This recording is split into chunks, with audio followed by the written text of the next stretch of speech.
Bem-vindos ao Alumni Mundos. Na série O Porto Empreendedores, vamos conhecer os desafios do empreendedorismo na primeira pessoa. São alumni da Universidade do Porto que partilham connosco as suas histórias e experiências na criação dos seus próprios negócios. Hoje, no Alumni Mundos, temos connosco Filipe Pinto, alunos do mestrado integrado em Medicina do Instituto de Ciências Biomédicas Abel Salazar, ICBAS, fez o ano comum no Centro Hospitalar de Santo António e depois um internato em Psiquiatria e Saúde Mental no Hospital de São João. Fascinado pela tecnologia e pelas neurociências, em 2015 integrou a equipa fundadora da NOC, começou como diretor clínico, hoje é o Chief Medical Officer, tendo assumido toda a componente de investigação de desenvolvimento técnico-científico da empresa. Além disso, já participou em mais de 200 ensaios clínicos e hoje trabalha como consultor para algumas das maiores empresas da Europa em ensaios clínicos. É desde 2022 European Fellow em Clinical Leadership. Olá Filipe, bem-vindo ao Alumni Mundos. Olá, é um prazer. Obrigada. Vamos começar pelo início. Eu faço sempre a pergunta, porquê a medicina? Bem, essa é uma pergunta bastante comum. A resposta mais óbvia seria, desde pequenino, quero ser médico. Não é verdade. Embora isso venha lá nos anuários do colégio. A verdade é que eu sempre gostei de desafios, coisas difíceis. Eu sou muito focado em missões mais do que áreas específicas. E acho que na altura eu não sabia muito o que é que a maior parte das profissões fazia. Medicina parecia uma profissão nobre, coisa que se veio a confirmar. E eu interessava-me por coisas difíceis, desafios, e foi um bocadinho por aí. Muito honestamente, não foi tanto aquela coisa de uma vocação que vem de pequenino. Acho que mesmo que viesse de pequenino também teria que atualizar a minha crença sobre a medicina, porque aquilo que nós idealizamos e o que é às vezes é um bocadinho diferente. Há desafios que nós não antevemos, mas foi algo que eu achei que podia ser um desafio interessante, e de facto algum fascínio grande por entender o ser humano, como é que funciona, o porquê das coisas. A medicina responde muito ao porquê das coisas. E foi por aí, não foi assim uma coisa, foi um gosto que até foi crescendo à medida que eu fui aprendendo e à medida que eu fui crescendo dentro da área. Tu, entretanto, nunca exerceste mesmo a medicina? Tiveste aquele ano, não é, de internato? E fiz o internato todo da psiquiatria, portanto eu fiz toda a prática clínica que é necessária fazer para ser especialista, acabei a especialidade, mantive-me a fazer alguma prática privada na área da psiquiatria depois do internato, mas acabo por exercer como médico noutras vertentes, porque ligado à indústria fui investigador de ensaios clínicos, o que implica falar com os participantes dos ensaios, avaliá-los do ponto de vista clínico, fazer atividade clínica assistencial, mas num contexto específico de ensaios clínicos. No fundo, aquilo que seria mais o campo da especialidade da farmacologia clínica. Portanto, eu exerci como clínico, mas costumo dizer que a psiquiatria foi assim o estágio mais longo que eu fiz, de 5 anos, e que acabou por ficar para segundo plano. Não digo totalmente esquecido, continua a ser importante, e mesmo nos ensaios foi importante para trabalhar em ensaios na área da psiquiatria, das neurociências, mas é verdade que exerci pouca prática relacionada com a psiquiatria. Ok, e quando é que te surgiu o fascínio pela tecnologia e pelas neurociências? Foi mais ou menos na altura da faculdade? A parte da tecnologia foi muito antes. O meu pai, na altura em que eu era muito pequenino, trabalhava já a partir de casa e tinha um computador, um 486, e eu adorava os joguinhos do 486 e aprendi, na altura, a ler o básico, aprendi as letras e algumas palavras básicas para poder mexer no DOS, que era preciso ir por linha de comandos. DOS, sim. Carregar os jogos com o CD espaço para ir aos ficheiros e depois os executáveis, e eu fui aprendendo. Sempre gostei muito de jogos, e à medida que fui jogando, os jogos também apelam muito à inovação, a coisas novas, inteligência artificial, os adversários habitualmente são de inteligência artificial, e começou-me a intrigar como é que o computador ficava tão inteligente tão rápido ao longo dos anos. E o fascínio começou aí, muito pelos jogos, e depois, à medida que fui crescendo, na adolescência, comecei a achar piada também à parte do hardware, a montar sistemas, a fazer a alteração dos firmwares que vinham de base das consolas e por aí fora. E quando começo a estudar medicina, começo a querer juntar as duas realidades, a juntar a parte tecnológica à parte da medicina. E depois hoje percebo que isto é uma área da qual se fala muito e que se faz muito também. Mas na altura não sabia bem o que é que estava. Eu sabia que queria combinar de alguma maneira a medicina com a tecnologia, não sabia como, e entretanto a resposta foi surgindo. Exato, porque também as coisas foram evoluindo, não é? Hoje em dia, se calhar nessa altura, quando tu pensavas nisso, ainda era muito incipiente, não é? Esta parte da junção com a tecnologia e com a medicina, hoje em dia está cada vez mais... Sim. Tem aumentado, não é? E tem havido cada vez mais tecnologia e mais interação entre as áreas, não é? Sim e não. Há muitos países na Europa em que ainda têm o registro clínico em papel, há muita coisa ainda que não está informatizada. Há algumas áreas da sociedade que demoram a digitalizar, a saúde é claramente uma delas, está bastante atrasada em relação a outras áreas, não é? Nós temos carros e caminhões que se conduzem sozinhos, temos uma série de máquinas a tomar decisões automáticas e depois há registros clínicos que são feitos em papel. Portanto, há aqui um desfazamento quase de épocas. Mas a verdade é que a tecnologia está na base das grandes operações, nas coisas para serem eficientes, para escalarem e para se tornarem mais acessíveis à população e para que médicos, enfermeiros, outros profissionais trabalhem de forma eficiente, a tecnologia tem que lá estar. E é um bocadinho essa discussão que se tem intensificado ao longo dos anos. E de facto há coisas já muito avançadas que se podem fazer com a tecnologia. Eu quando comecei isto tudo não tinha noção do que é que poderia fazer. Mas fui encontrando o meu lugar. A NOC foi o teu primeiro projeto como empreendedor? Não. Assim, não. Ok. Como todos os bons empreendedores que alguma vez tiveram sucesso, também tive insucesso. Ok. Pode-nos falar então um bocadinho dessas experiências? Sim. O primeiro projeto que relacionava a tecnologia com a saúde foi com um dos meus colegas da NOC, o João Magalhães, também médico.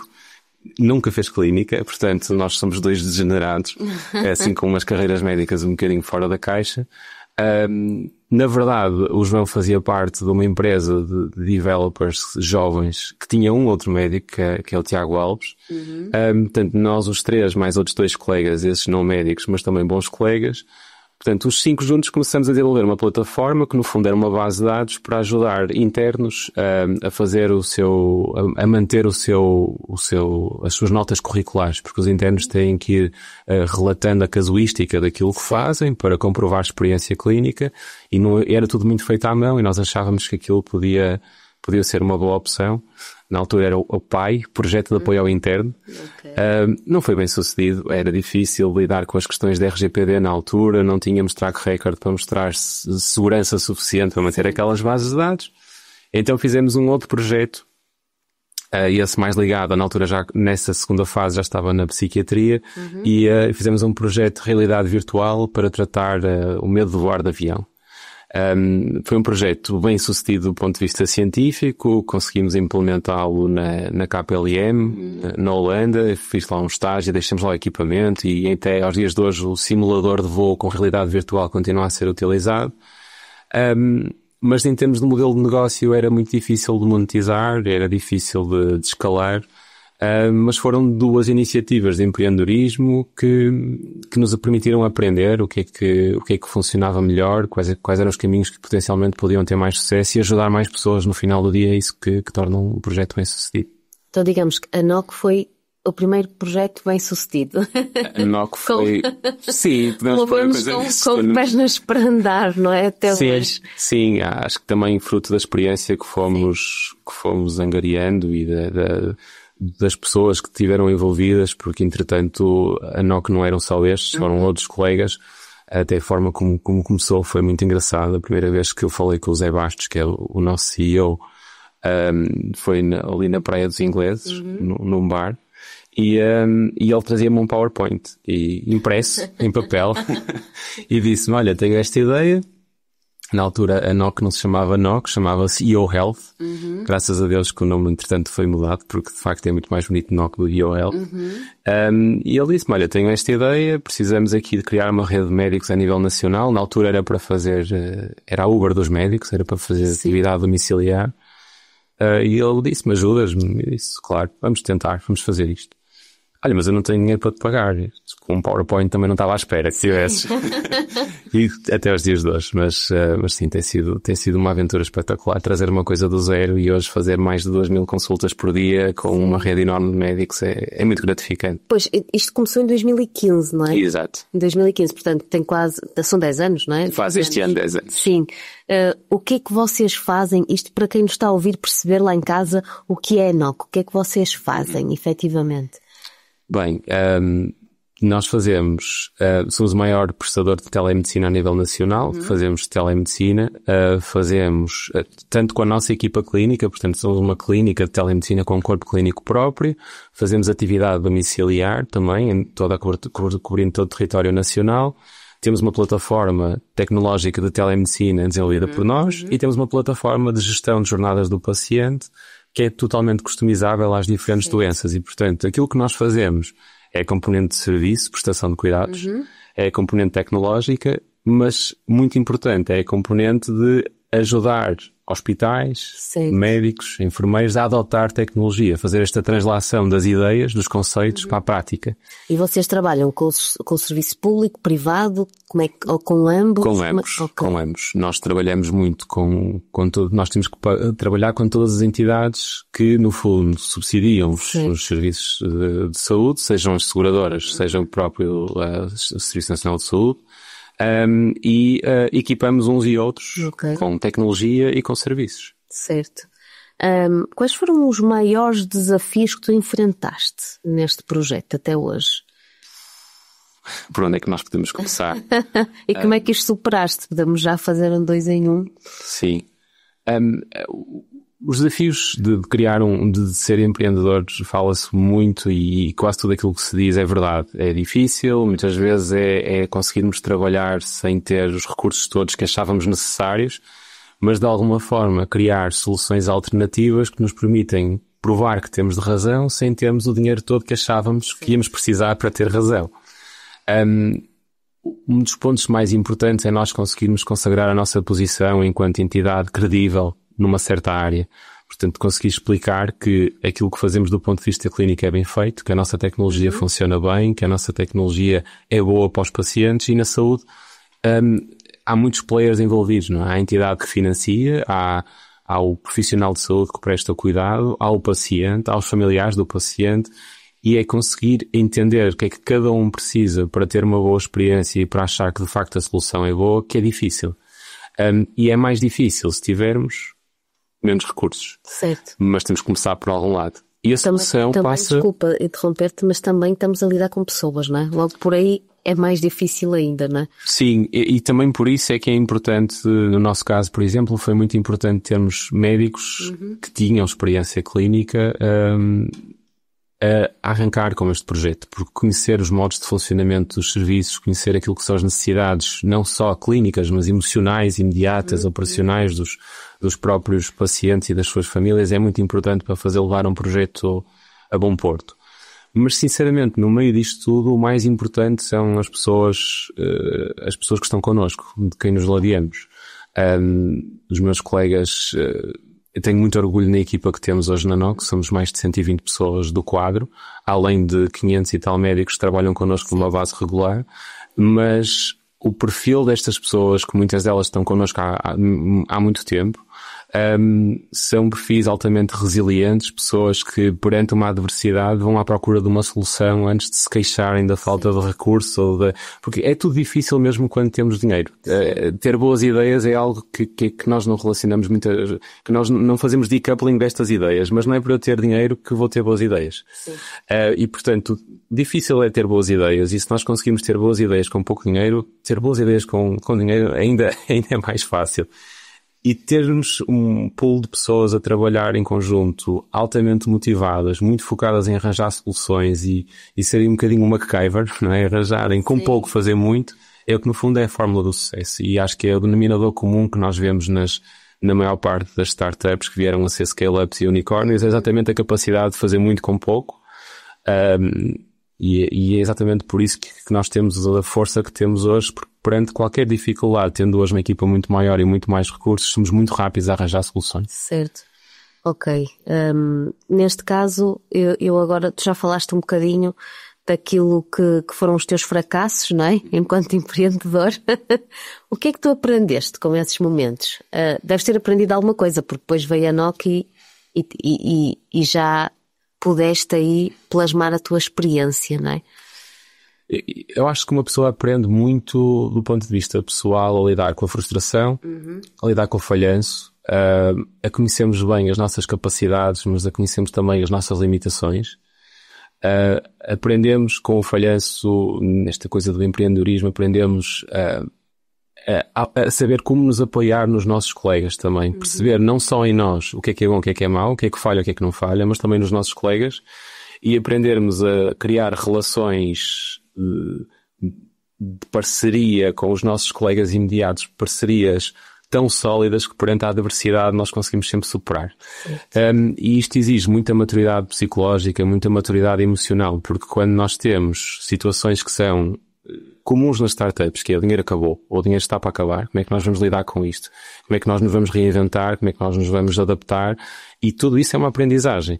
Porque mais do que a componente racional de o que é que está certo ou o que está errado de fazer no negócio, perante os momentos de dificuldade, nós conseguimos emocionalmente manter a estabilidade e transmitir às equipas, sem ocultar nada, transmitir às equipas porque é que as coisas não estão bem e porque é que nós acreditamos que elas vão estar bem, e depois conseguirmos, sob tensão, coordenar toda a gente de uma equipa para levar as coisas a bom porto.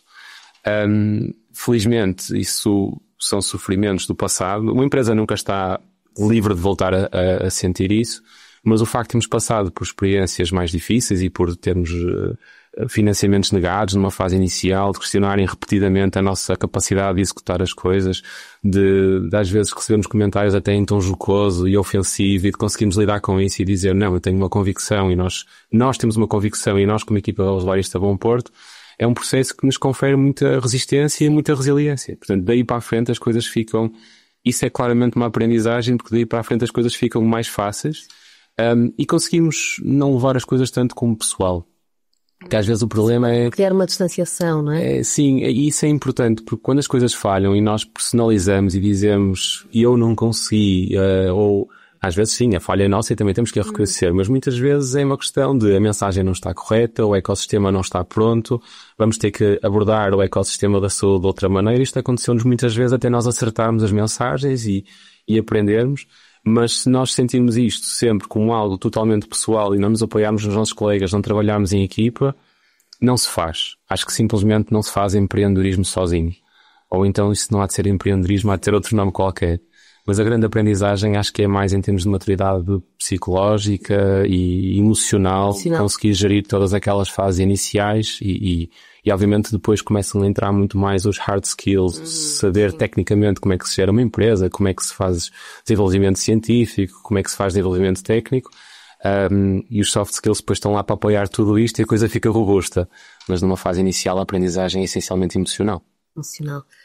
Além da tua função na NOC, também estás como consultor noutros projetos, não é? Pela Europa, e és desde 2022 o European Fellow in Clinical Leadership. Como é que tu concilias tudo isto?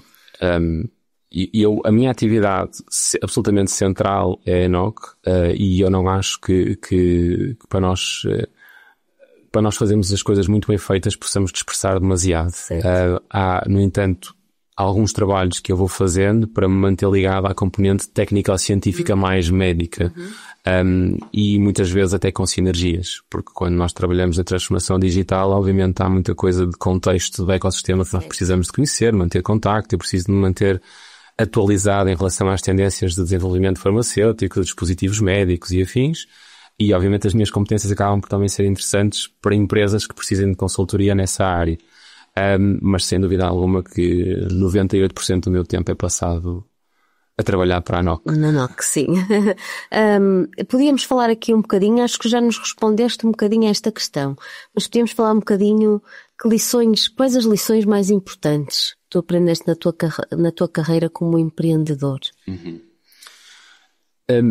Eu tenho uma coisa que nunca refleti muito sobre ela, mas acho que a certa altura nós costumamos falar lá na NOC, na brincadeira, em superpoderes, e acho que é um bocadinho um superpoder, que é eu não tenho um leque de coisas que que queira fazer especificamente aquelas, só aquelas. Sou médico, tenho esta formação, só vou fazer isto. Não, eu sempre fui muito plástico, eu gosto de entender como é que as coisas funcionam, como é que as coisas têm sucesso, como é que um dispositivo pode ter sucesso, como é que um software pode ser bem sucedido, como é que se desenvolve inteligência artificial, como é que se põe inteligência artificial no terreno, como é que se gera um call center, como é que se atende uma chamada, porque se nós tivermos abertura para fazer um bocadinho de tudo mediante necessidade, mediante a necessidade de alguém que faça, se me chegar à frente para fazer, eu vou aprender como é que se faz. Não quer dizer que depois fique o tempo todo a fazer aquilo e que tenha que ser tudo propriedade dessa pessoa, porque senão não há trabalho de equipa. Mas uma das coisas que eu aprendi é que a abertura para fazer coisas que não parecem óbvias que fôssemos nós a fazer, ajudou-nos a entender muito e a respeitar muito o trabalho dos outros também. Portanto, na NOC, nos seus early days, eu fazia call center. E às vezes fazia call center e era o médico que ia à casa da pessoa. E às vezes ouvia as críticas relativas ao call center que eu próprio tinha feito. O seu colega não explicou muito bem. E essa experiência cria humildade intelectual em nós e passamos a criticar com os olhos conhecedores, de facto, aquilo que é feito, que parece uma coisa tão simples. Mas eu costumo dizer que não existem coisas simples. Nada na vida demora 5 minutos a fazer ou a criar. E nada é tão simples que não tenha o seu segredo. Todas as atividades têm o seu segredo. E eu acho que essa foi uma das maiores lições. E hoje que estou na componente essencialmente Research and Development, continua a ser verdade. Porque se eu me der ao trabalho de estudar uma certa área, não para ser perito nela, porque não vou conseguir ser igual a um engenheiro de inteligência artificial, mas se eu conseguir entender aquilo que ele faz, porque é que trabalha dessa forma, porque é que toma certas decisões, consigo também ser muito mais útil para a missão da empresa e, em última análise, para a missão da equipa como um todo. Acho que foi uma das maiores lições. Porque a polivalência acaba também por ser enriquecedor, não é? Porque acabas por perceber, não é?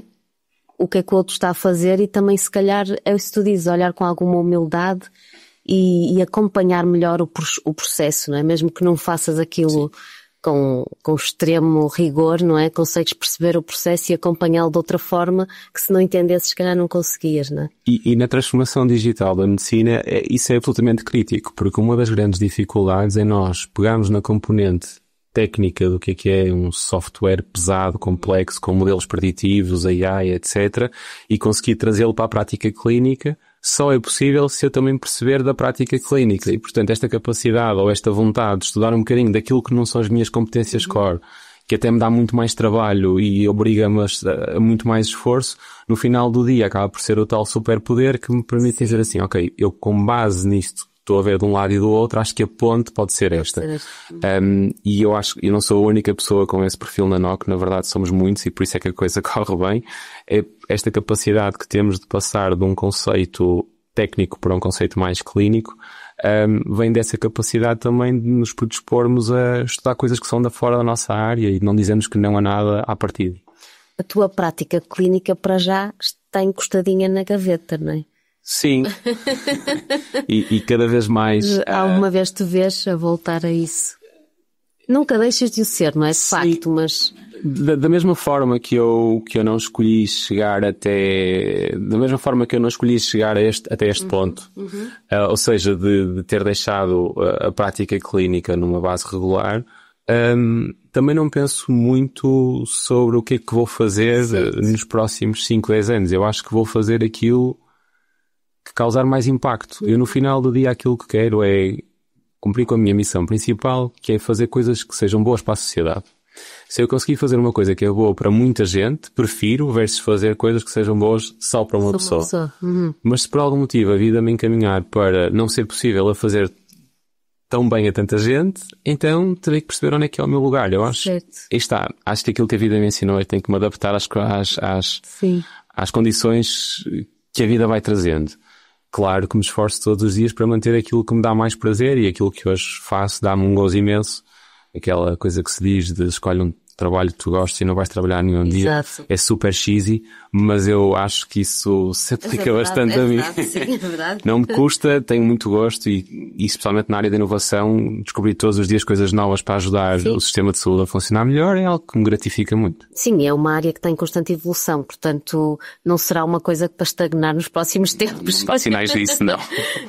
Filipe, que conselhos é que tu darias a outros jovens que desejam iniciar os seus próprios projetos, negócios, empreender? eu acho que essa é uma boa pergunta, porque se me perguntasse isso há 2 anos, acho que a resposta ia ser bastante diferente. Eu hoje acho que aquilo que nós temos que trabalhar é muito os soft skills. Acho que nos últimos anos nós temos caído muito na coisa do nós temos que nos sentir sempre bem, temos que estar sempre de bem connosco, temos que estar sempre de bem com a vida, com os nossos projetos. E eu acho que isso não coaduna com um empreendedor. Porque há muita coisa que falha, há muita coisa que foge do nosso controlo, há muita coisa que nos vai frustrar, há muita coisa que nos vai fazer questionar e ficar profundamente angustiados sobre porque é que falhamos, porque é que isto não correu como eu estava à espera.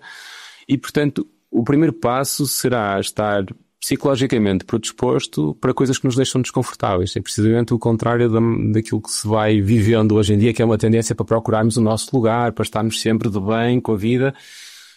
A verdade é que a humanidade evolui pela adversidade. Sim. O desconforto que faz o crescimento, não é? É um bocadinho isso. E se nós queremos entrar num mundo do empreendedorismo, temos que estar definitivamente predispostos à adversidade, a desafiar-nos a nós próprios e não contarmos ter sempre razão. E, portanto, o primeiro passo será esse. Depois é estar disposto a aprender com aquilo que acontece com os outros. Nós não precisamos que algo nos aconteça a nós para não repetirmos o erro. Podemos aprender com a experiência dos outros. Hoje em dia há muita informação sobre porque é que startups tiveram sucesso, porque é que startups não tiveram sucesso, e há muita forma de nós aprendermos com a experiência dos outros o que é que pode ou não ter sucesso. Outro conselho é falar, colaborar, criar. Se quiserem ser empreendedores, uma boa equipa à vossa volta é absolutamente essencial. E depois partilhar as experiências com alguém que já tenha passado pelos percursos que pretendem passar. Porque não vai ser fácil. No início de um projeto nós achamos sempre que aquilo que nós temos é único. Sim. E posso dizer que a nossa necessidade de proteger o IP, a propriedade intelectual, é muito mais agudizada na fase inicial do que depois em que percebemos que de facto nada é assim tão único. Na verdade, aquilo que é mais único, claro que isto tem exceções, há coisas da IP, de facto, que pequenos detalhes que são críticos, mas na maior parte dos casos, aquilo que é único é a nossa capacidade de levar um projeto de uma ideia para uma realidade. Isso é difícil, levar uma coisa de um conceito para algo concreto, para algo prático, é o mais difícil e é uma jornada longa. Preparem-se para uma jornada longa, sim. Portanto aconselhem-se junto de pessoas que já fizeram essa jornada, será definitivamente muito mais fácil. Sim, porque às vezes as pessoas pensam que o negócio, não é, surge e é imediato. Há uma ideia, surge, uma pessoa mete as mãos na massa e de repente está sucesso e não é assim, não é? São muito poucos assim. Sim, há alguns exemplos desses na história, é? Mas a maior parte não são assim. Sim. É preciso estar preparado para uma coisa lenta. Tempo, exato. Uma mensagem que tu gostarias de transmitir aos teus colegas diplomados e a toda a comunidade do Porto?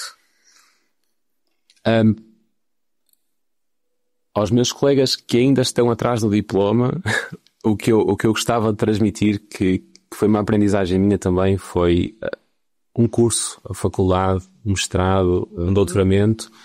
Em larga escala, o que nos ensina é a capacidade de aprendermos. Não é tanto o conhecimento que tiramos dali, obviamente que o tiramos também e que acaba por nos dar competências, mas a competência maior que nós ganhamos é a competência de estudar, de saber estudar. Uma ferramenta. É uma ferramenta. É uma ferramenta que nós recebemos e se tudo correr bem, estamos no final de uma formação muito mais capacitados para começar a assimilar mais conhecimento ainda daí em diante. Em relação aos colegas diplomados, eu tenho alguma humildade em relação a conselhos que possa dar à comunidade toda, porque ela é muito heterogénea. Mas se quisermos manter-nos aqui na questão do empreendedorismo, se têm uma ideia boa, se têm vontade, façam-na acontecer. Existe dinheiro em Portugal para investir, ao contrário também do que muitas vezes se diz. Existem entidades que estão dispostas a apoiar Research and Development, existe muito talento na UP, existem pessoas muito competentes e, portanto, acho que se têm uma ideia sólida, ladeiem-se das pessoas certas e não desistam da vossa ambição. Muito obrigada, Filipe. Obrigado. Quanto a nós, vemos no próximo Alumni Mundos. Até lá!